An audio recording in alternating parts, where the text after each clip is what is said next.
Good morning students. आज जो topic हमारे पास है creating your own properties in VB.NET classes, यानी आज हम देखेंगे। हमने आपको बताया था कि जो क्लासेस होता है वो collection of methods, variables, data members जिनको अपन बोलते हैं, और कलेक्शन ऑफ प्रॉपर्टीज़। तो आज अपन देखेंगे कि यूजर डिफाइंड प्रॉपर्टीज़ कैसे बनाते हैं, प्रॉपर्टी को कैसे हम यूज़ करते हैं। जैसे आप लोग टेक्स्ट बॉक्स की प्रॉपर्टी यूज़ करते हैं ना, dot font, dot name, dot ये, तो आप अपनी क्लास के अंदर भी अपनी यूजर डिफाइंड प्रॉपर्टीज़ बना सकते हैं। तो यूजर डिफाइंड जो प्रॉपर्टीज़ बनाते हैं उसके लिए हमारे पास देखिए जो कीवर्ड यूज़ होता है वो कौन सा यूज़ होता है, प्रॉपर्टी। उसके बाद प्रॉपर्टी का नाम, फिर एज उसका रिटर्न टाइप। फिर प्रॉपर्टी के अंदर ऑटोमेटिक दो आपको इसके अंदर जो वेरिएबल्स मिलेंगे प्रोवाइड करता है, एक सेट प्रोवाइड करता है और एक गेट प्रोवाइड करता है। सेट और गेट का मतलब क्या होता है, एक हमारा वैल्यू को सेट करने के लिए होता है और एक हमारा वैल्यू को गेट करने के लिए। दो तरीके यूज़ करते हैं अपन, एक सेट यूज़ करते हैं और एक गेट यूज़ करते हैं। अब देखिए इनको हम बनाते कैसे, प्रोग्राम में इनको हम कॉल कैसे करते हैं, वो अब हम आपको क्लास के थ्रू बताते हैं। क्लियर? तो सबसे पहले अपन क्या करते हैं, एक प्रॉपर्टी लेते हैं और प्रॉपर्टी के अंदर इनको अपन डिज़ाइन करते हैं। तो सबसे पहले काम क्या करते हैं, अपन एक क्लास ले लेते हैं। तो यहाँ पे एक क्लास बनाते हैं। क्लास का नाम जैसे दे दिया अपना क्लास का नाम दे दिया हमने यहाँ से सैम्पल। ठीक है, बहुत सिंपल। अगर आप लोग इसको बना सीखे तो क्लास का नाम अपने पास क्या है, सैम्पल। ठीक है, उसके बाद हमने यहाँ पे क्या किया, एक वेरिएबल लिया डिम काउंट।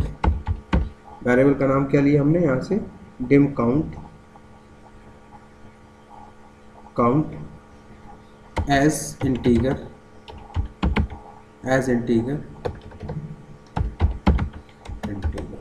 फिर हमने एक प्रॉपर्टी बनाई, प्रॉपर्टी। देखिए प्रॉपर्टी कीवर्ड मिलेगा, फिर प्रॉपर्टी का नाम। तो प्रॉपर्टी के नाम जैसे हमने दे दिया, मान लो यहाँ पे काउंटर। प्रॉपर्टी का नाम क्या दिया, काउंटर एज इंटीजर। हमने इसका क्या नाम दिया, काउंटर एज इंटीजर। तो अब इसमें जैसे ही हमने यहाँ पे यूज़ करेंगे, दो चीज़ें यूज़ कर सकते हैं, एक सेट गेट यूज़ कर सकते हैं। ये देखिए जैसे ही हमने गेट लगा के एंटर किया तो हमारे पास दो, एक सेट है, एक हमारे पास गेट है। क्लियर? तो अगर आप सेट और गेट यूज़ करना चाहते हैं, जैसे अब हम इसमें क्या लगाना चाहते हैं, गेट। तो गेट में आप कोई वैल्यू रिटर्न करवाना चाहते हैं, जैसे क्या वैल्यू चाहते हैं, तो हमने जैसे यहाँ पे दे दिया रिटर्न कीवर्ड लगा दिया, क्या लगा दिया, रिटर्न काउंट। क्या करें, रिटर्न काउंट। क्लियर? और यहाँ पर हमने क्या किया, काउंट इक्वल टू, जो हमने वेरिएबल लिया काउंट इक्वल टू वैल्यू को हमने क्या कर दिया, असाइन कर दिया। वैल्यू क्या कर दिया, हमने असाइन कर दी। तो हमने यहाँ पे दे दिया काउंट इक्वल टू वैल्यू। क्या दे दिया, काउंट इक्वल टू वैल्यू। ये देख हमारी सिंपल प्रॉपर्टी बन गई। प्रॉपर्टी का नाम क्या बन गया, काउंट। अब हम इसके अंदर आते हैं, किसके अंदर, वेरिएबल के अंदर। तो जैसे हमने यहाँ पे किया, इसको पब्लिक बना देते। कैसा बना देते हैं, पब्लिक। ठीक है, तो अब हम इस मैन फंक्शंस के अंदर आते हैं। मैन फंक्शंस के अंदर जब हम क्लास का ऑब्जेक्ट क्रिएट करते हैं तो डिम एस ऑब्जेक्ट क्रिएट किया। बहुत समझने की ज़रूरत है। एज न्यू क्लास का नाम क्या है हमारे पास, सैम्पल। अब हमने जैसे ही यहाँ पे यूज़ किया एस डॉट प्रॉपर्टी काउंट, ये हमने एस डॉट काउंटर कर दिया, एस डॉट काउंटर। चाहे इसको हम डिम ही रहने देते तो भी कोई फर्क नहीं पड़ेगा, डिम। क्लियर? अगर हमने एस डॉट काउंट किया काउंटर, अब इसमें हमने असाइन कर दिया 100। तो यानी इसकी कौन सा मेथड कॉल हुआ, सेट मेथड कॉल हुआ। कौन सा मेथड, सेट मेथड। अब हमने यहाँ पे इसको प्रिंट कराया, कंसोल डॉट राइट लाइन। क्या प्रिंट कराया, console dot write line. Right भी कर सकते हैं। और यहाँ पर हमने दे दिया काउंट वैल्यू इज कॉमा। यहाँ पे प्रिंट कराने के लिए क्या लगाते हैं, कर्ली ब्रैकेट लगाते हैं, उसके अंदर हम वैल्यू को पास करते हैं, कॉमा। उसके बाद हमने एस डॉट क्या यूज़ किया, काउंटर, एस डॉट काउंट। तो अब यह कौन सा मेथड कॉल करे, गेट क्या करे, रिटर्न करेगा वैल्यू को क्या करेगा, रिटर्न करेगा। तो ये हमारा क्या कॉल हो रहा है, ये हमारा यहाँ पे हो रहा है सेट। कमेंट दे सकते हैं, यहाँ पे हमारा क्या हो रहा है, सेट कर रहे हैं वैल्यू, और यहाँ पर हम वैल्यू को क्या करवा रहे हैं, रिटर्न करवा रहे हैं। यहाँ पे क्या आ रहा है हमारा, गेट। क्लियर? उसके बाद हमने कंसोल डॉट क्या कर दिया, रीड की, कंसोल डॉट रीड की। ये इस टाइप से हम यूज़र डिफाइंड प्रॉपर्टी को बनाते हैं। अब इसको देखिए कंपाइल करेंगे, देखिए दोनों चीज़ें हमको यहाँ पे मिलेंगी। देखिए कंपाइल किया प्रोग्राम को,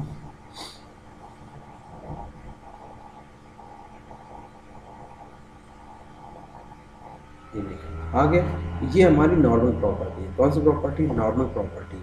इसमें हमारे पास जब नॉर्मल प्रॉपर्टी बनाते हैं, जब सिंपल प्रॉपर्टी बनाते हैं, तो उसके अंदर हमारे पास गेट और सेट दोनों मेथड होते हैं। कौन कौन से? गेट और सेट मेथड होते हैं। अब देखिए हम एक और प्रॉपर्टी आपको बना के बताते हैं।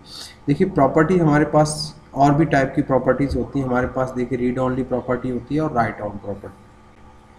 जब हम रीड ओनली प्रॉपर्टी करते हैं तो सिर्फ हम जो वैल्यू डिफाइन कर देंगे उसके अंदर, प्रॉपर्टी के अंदर, वही वैल्यू हम यूज़ कर सकते हैं। उस वैल्यू को हम सेट नहीं कर सकते, वैल्यू को हम चेंज नहीं कर सकते। ओनली जब हम वैल्यू करेंगे तो हमारे पास रीड ओनली प्रॉपर्टी में सिर्फ कौन सी प्रॉपर्टी उसके अंदर आएगा? गेट मेथड आए, क्या है? गेट सेट आए। और जब राइट ओनली करेंगे तो उसके अंदर क्या आएगा? सिर्फ सेट आएगा। अब देखिए रीड ओनली प्रॉपर्टी और राइट ओनली प्रॉपर्टी, इसके भी एक एग्जाम्पल देखिए अपन समझाते हैं आपको। तो यहाँ पे गए अपन एक क्लास ऑन लेते हैं। क्लियर? एक चीज़ हम देखिए आपको क्लियर करते चल रहे हैं। क्लास का नाम जैसे सपोज हमने लिया एग्जाम्पल, क्लास का नाम क्या ले लिया? एग्जाम्पल।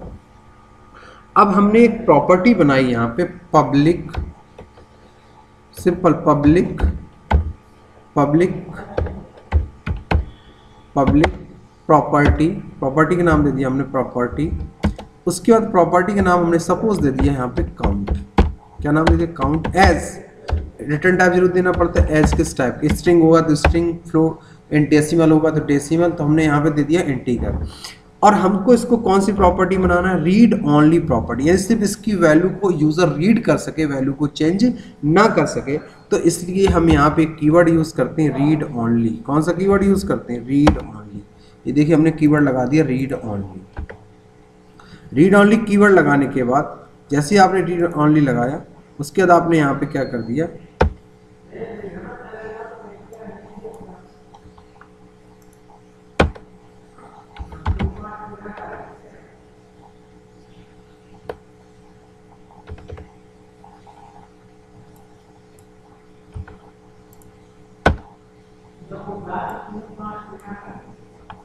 आपने यहाँ लिखा public, public read only, read only property, property का नाम दे दिया आपने काउंट, काउंट एज, क्या कर दे? Count as integer. ठीक, और यहाँ पे कर दिया एंड,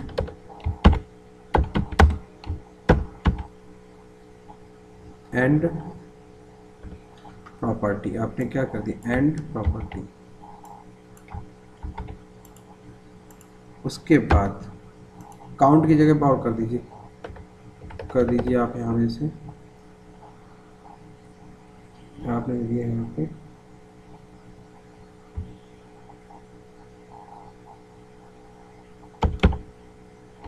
डेमो। क्या नाम दे दिया यहाँ पे? प्रॉपर्टी नाम डेमो। ठीक, उसके बाद आपने यहाँ पे क्या कर दिया?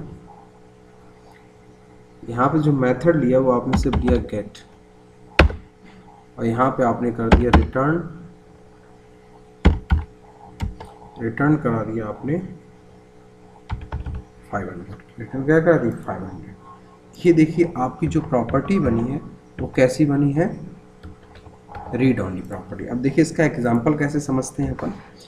दूसरी क्लास जो अपन ने ली एग्जांपल, तो इसका ऑब्जेक्ट बना लिया ई एज, क्लास का नाम क्या है अपने पास? ई एज न्यू एग्जांपल। क्लास का नाम क्या? एग्जांपल। अब अपन जैसे इसकी वैल्यू को प्रिंट करा तो डायरेक्ट प्रिंट कर देगा अपन console dot write line, console dot write line. हमने यहाँ पे दे दिया demo value is, demo value is colon, और यहाँ पे हमने क्या दे दिया? कर्ली ब्रैकेट में इंडेक्स पास कर दिया, कॉमा। उसके बाद हमने यहाँ पे कर दिया ई डॉट प्रॉपर्टी के नाम डेमो। तो देखिए वैल्यू रिटर्न कितनी कर देगा? ये 500। रन करा के देख लीजिए वैल्यू। देखिए पहला ये रेड वैल्यू रिटर्न करा, ये दूसरी वैल्यू कितनी रिटर्न कर दी इसने? 500। ठीक, कितनी वैल्यू रिटर्न कर दी इसने? 500। पर अगर हम इसकी वैल्यू को सेट करने आते हैं, अब हम जैसे कहते हैं e dot demo equal to 9,900, तो ये देखिए अपन को एरर दे रहा है, क्या दे रहा है कि property demo is read only property, यानी कि आप इसमें सिर्फ वैल्यू को क्या कर सकते हैं, वैल्यू को एक्सट्रैक्ट कर सकते हैं, नई वैल्यू असाइन नहीं कर सकते। तो ये आपकी कौन सी प्रॉपर्टी हो गई, रीड ओनली प्रॉपर्टी। समझ में आ गया होगा, क्लियर हो गया होगा कि जब हम रीड स्टेटमेंट लगा देते हैं, रीड ओनली लगा देते हैं, इसका मतलब उस प्रॉपर्टी की सिर्फ वैल्यू को हम रीड कर सकते हैं, उस वैल्यू में कोई चेंजेस नहीं कर सकते। जब नॉर्मल प्रॉपर्टी बनाते हैं तो उसमें गेट और सेट दोनों आते हैं, उसमें प्रॉपर्टी को हम सेट भी कर सकते हैं और वैल्यू को गेट भी करा सकते हैं। अब इसी तरह जैसे हमारे पास रीड ओनली प्रॉपर्टी है, वैसे ही हमारे पास राइट ओनली प्रॉपर्टी, यानी जिसकी वैल्यू को हम सिर्फ सेट कर सकते हैं, वैल्यू को हम चेंज नहीं कर सकते, वैल्यू को हम गेट नहीं कर सकते, सिर्फ वैल्यू को क्या कर सकते हैं, सेट कर सकते हैं। ये आप एक यूज़ कर सकते हैं अपन कैसे, जैसे फॉर एग्जांपल एक क्लास और ले लेते हैं, क्लास एग्जाम्पल 1 ले लिया अपन ने, और यहाँ पे एक वेरिएबल ले लिया। सपोज दैट अपन ने कोई एक वेरिएबल लिया हुआ है, उस वेरिएबल को अपन यहाँ से यूज़ कर लेते हैं। जैसे अपन मान लो वेरिएबल दे दिया यहाँ पर dim id as integer, अपन ने यहाँ पे क्या किया, पब्लिक राइट ओनली। अब देखिए यहाँ पे कीवर्ड जब राइट ओनली बनाएंगे, राइट ओनली प्रॉपर्टी आ गया अपने पास, प्रॉपर्टी का नाम जैसे अपन ने दिया मान लो for example set ID, property का नाम क्या दे दिया, set ID as integer. And property करना पड़ेगी, प्रॉपर्टी क्या करना पड़ेगा अपन को यहाँ से, एंड प्रॉपर्टी। तो अपन ने प्रॉपर्टी को एंड कर दिया। जब एंड प्रॉपर्टी करेंगे तो इसके अंदर सिर्फ हम ओनली कौन सा मेथड आएगा, सेट मेथड आएगा। अब यहाँ से क्या कर देंगे, id इक्वल टू वैल्यू, ये value by default pre define आता है। तो अब देखिए इसकी वैल्यू को, अब जो एग्जाम्पल क्लास बनाई है dim e1 as integer, e1 dot as new, class का नाम अपने पास क्या, एग्जाम्पल 1, क्लास का नाम क्या, एग्जाम्पल 1। तो अब हम यहाँ पे क्या कर सकते हैं, इसकी वैल्यू को सिर्फ असाइन कर सकते हैं, e1 डॉट क्या नाम है, प्राउड सेट आईडी। हम यहाँ की वैल्यू को सिर्फ सेट कर सकते हैं। अगर हम इसको प्रिंट कराने की कोशिश करेंगे तो ये हमको एरर दे देगा, क्योंकि हमने इसको सिर्फ किस लिए यूज़ किया, सेट करने की। तो हमने यहाँ जैसे दिया e1 डॉट सेट आईडी, तो ये हमको क्या दे देगा, एरर दे देगा। ये देखिए एरर दे रहा नीचे, इसका मतलब समझ गए, ये प्रॉपर्टी सेट राइट ओनली, सिर्फ प्रॉपर्टी को आप सेट कर सकते हो, प्रॉपर्टी को आप यूज़ नहीं कर सकते, वैल्यू को प्रिंट नहीं करते। जहाँ सॉफ्टवेयर में जरूरत है सिर्फ उस वैल्यू को यूज़ करना, तो वहाँ पे कौन सी प्रॉपर्टी यूज़ करेंगे, सेट राइट ओनली प्रॉपर्टी। जहाँ पे सिर्फ वैल्यू को रीड कराना, वहाँ दोनों करना, तो नॉर्मल प्रॉपर्टी यूज़ करें।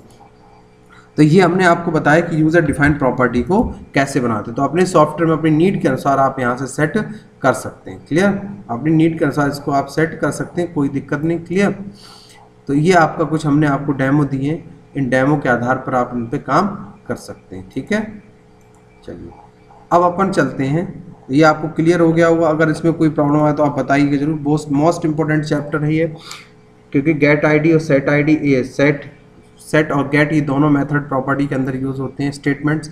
इन स्टेटमेंट्स के आधार पे हम कोई भी यूज़र डिफाइंड प्रॉपर्टी को बनाते हैं। क्लियर, तो ये आपको क्लियर हो गया होगा। चलिए अब अपन इनको आप स्क्रीनशॉट ले लीजिएगा। ठीक है, कोई प्रॉब्लम आए तो आप देखिए, स्क्रीनशॉट ले लीजिए एक बार इन सबको, और इनको आप बना के यूज़ करिएगा। फिर भी कोई प्रॉब्लम आए तो आप बताइएगा मुझको। Thank you. अब अपन नेक्स्ट चलते हैं। अब अपन नेक्स्ट उस पर यूज़ करते हैं क्या, अब अपना नेक्स्ट जो इसमें चैप्टर स्टार्ट होता है ओवरलोडिंग। क्या यूज़ करते हैं अपन, मेथड ओवरलोडिंग। नेक्स्ट अपने पास जो आ रहा है वो मेथड ओवरलोडिंग, यानी मेथड ओवरलोडिंग को अपन कैसे परफॉर्म करते हैं अपन अब ये देखेंगे। तो C++ में, जावा में आप लोग पढ़ चुके हैं मेथड ओवरलोडिंग। तो वैसी मेथड ओवरलोडिंग हमारे पास इसमें भी होती है। मेथड ओवरलोडिंग मतलब कि मेथड का नाम यानी फंक्शंस का नाम सेम रहे, और उसके आर्ग्यूमेंट्स, जो उसके आर्ग्यूमेंट्स हैं वो कैसे होने चाहिए, डिफरेंट टाइप्स के होने चाहिए। तो ऐसे फंक्शंस को अपन उसको क्या कहते हैं, मेथड ओवरलोडिंग। जैसे फॉर एग्जांपल उसके लिए जो कीवर्ड यूज़ होता है, ये भी समझ लीजिए, उसके लिए जो कीवर्ड यूज़ होता है वो हम यूज़ करते हैं ओवरलोड्स कीवर्ड। कौन सा कीवर्ड, ओवरलोड्स कीवर्ड यूज़ करते हैं। अब देखिए एक एग्जांपल देखिए हम आपको बता दें, मेथड ओवरलोडिंग समझ में आ गई होगी। मेथड ओवरलोडिंग क्या है कि जब हम एक फंक्शंस को डिफरेंट टाइप्स ऑफ आर्ग्यूमेंट्स से डिफाइन कर देते हैं तो वो हमारा क्या कहलाता है, function over method overloading. Method overloading क्यों अपन बोलते हैं, क्योंकि इसमें प्रोसीजर फंक्शन दोनों को आप ओवरलोड करा सकते हो। अब देखिए इसमें डेमो देके हम आपको समझाते हैं कि कैसे इसमें यूज करना है, आपको कैसे इसको बनाना है। क्लियर? तो अपन चलते हैं सबसे पहले डॉट नेट पे चलते हैं। आप यहाँ से ले लीजिए, मैंने हटा दिया, रिमूव कर दिया। अब हमने यहाँ पे क्या किया, क्लास, एक क्लास बनाई और क्लास का नाम हमने रख लिया ओवरलोड्स। क्लास का नाम क्या रख लिया, ओवरलोड्स। आप कुछ भी रख सकते हैं, नो प्रॉब्लम, कोई दिक्कत नहीं। हमने क्लास का नाम रख लिया ओवरलोड। क्या नाम रख लिया, ओवरलोड। हमने डिम एक आर लिया यहाँ पे, dim r as double, r as double. R हमने क्या के लिए ले लिया, रेडियस के लिए। क्या है, रेडियस के लिए। एक मेथड बनाया हमने पब्लिक ओवरलोड्स। देखिए ओवरलोड्स कीवर्ड मिल जाएगा आपको। ओवरलोड्स अभी ओवर राइडेबल बताएंगे, ओवर राइड्स भी बताएंगे, सारे कीवर्ड्स बताएंगे। अभी नॉट ओवर राइडेबल, नॉट इनहेरिटेंस, सारी चीज़ें आएंगी आपके पास। तो ये हमने कर दिया ओवरलोड्स। और उसके बाद सब कीवर्ड कौन सा मेथड लगाया, सब। मेथड का नाम दे दिया जैसे हमने सपोज एरिया, और इसके अंदर आर पास कर दिया। आर किसको पास कर दिया, आर को पास कर दिया। उसके बाद हमने यहाँ पे क्या किया, हमने यहाँ पे एरिया ऑफ सर्किल को कैलकुलेट करा लिया। किसको कैलकुलेट करा लिया, एरिया ऑफ सर्किल को। तो हमने यहाँ पे दे दिया console dot write line,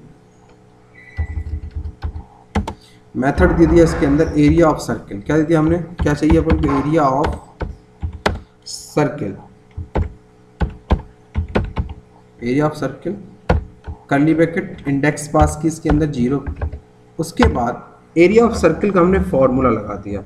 area of circle का फॉर्मूला क्या होता है कि जो आपके पास पाई है, पाई का मान, और उसके बाद आप क्या करते हैं यहाँ पे आर, जो आर क्यूब, जो हमारे पास क्या होता है r cube, pi r cube. तो अपने पास पाई का मान कितना है, तो अपन दे सकते हैं 3.14 इंटू आर इंटू आर, जो भी आपके पास फॉर्मूला, यही फॉर्मूला लगाते हैं हमें लगता है। जो फॉर्मूला आप लगाते हैं वो फॉर्मूला आपने यहाँ से सेट कर लिया, फॉर्मूला को हमने यहाँ से लगा लिया। क्लियर? तो आर दे दिया, ठीक।